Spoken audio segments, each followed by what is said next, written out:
স্থিতিশীল করতে চাইতো, তাহলে প্রথমত সামনে মসজিদের পদত্যাগ চাইতো, তারা চাইছে? তারা শুধু চাইছে তাদের চাকরি বাঁচানোর কথা, তাদের বেতনগুলো যে টাকা কাটছে সেই টাকাগুলো পর্বতে তাদের ন্যায্য দাবি।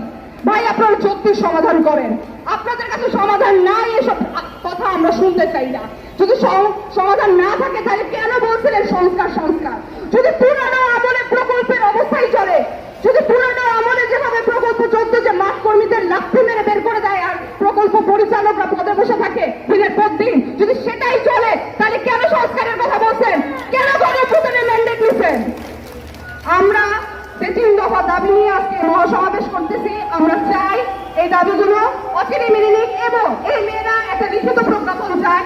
আপনারা লিখিত প্রজ্ঞাপন দেন, প্রধান উপদেষ্টা দেন, নারী শারীর মুর্শিদাবাদের যে পারেন যে কোনো মন্ত্রণালয় থেকে একটা লিখিত প্রজ্ঞাপন দেন যে কিভাবে 1 বছর তাদের পরে স্থায়ীকরণ করবেন,